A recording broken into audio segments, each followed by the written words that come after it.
Hello everyone, my name is Ellis, and today I'm going to be talking to you about empathy and human connections.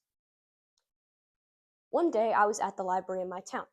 As I walked through the children's section, I noticed groups of kids and teenagers on computers and devices. They did not talk to each other or look up from their screen. I began to wonder if humans are losing personal connection, and if so, what are the ramifications of that loss? This gave me an idea for my Girl Scout Silver Award project. I wanted to explore this topic further and develop a human library to help boost connection. So, what is a human library? Well, instead of checking out books, people can visit the library to learn about another person's story. They can learn about their history, their family, their challenges, and hopefully build a connection within their community. But first, I had to figure out if losing connection was actually occurring, and if so, why. Well, a few days later, I was reading a study done by Emerson College. It said that 41% of people ages 18 to 29 believed the killing of United Healthcare CEO by Luigi Mangione was the appropriate way to deal with their objections toward the current healthcare system. This was particularly fascinating to me because I later learned that 90% of that same generation preferred to communicate with their family and friends over text rather than on the phone.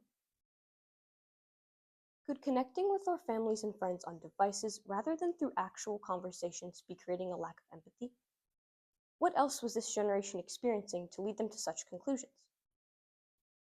Well, if we look at a presidential debate in 2006 versus 2020, we can see an example of how empathy and compassion toward one another has changed over the years. In the Barack Obama versus John McCain debate, both men maintained a respectful tone and refrained from using personal attacks. They even complimented each other. At one point, Obama said, I congratulate Senator McCain for all his accomplishments, all his service to this country. McCain said, I admire Senator Obama's desire to provide health care to all Americans.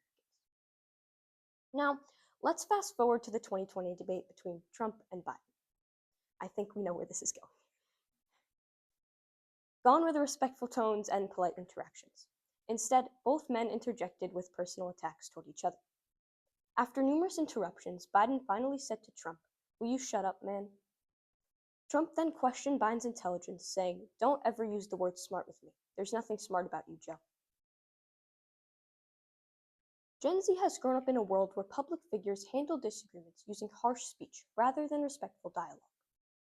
Perhaps part of the reason politicians do this is because we have become a society so focused on sound bites and viral moments on social media. In 2006, before Instagram, TikTok, and Snapchat were popular, politicians and world leaders didn't have to make headlines every day. Now it seems having a viral moment, good or bad, captures the public's attention. In addition, Gen Z has experienced other cultural shifts that can lead to possibly feeling less empathetic. They have experienced the most school shootings of any generation. They have seen the government make few strides to protect them with changing laws. Many psychologists believe this makes kids feel unseen and causes them to think of the world as an us versus them situation. Psychologist Dr. Lauren Cook believes that this is part of the reason why many teens and young adults believe the killing of the United Healthcare CEO was the appropriate way to get their voices heard.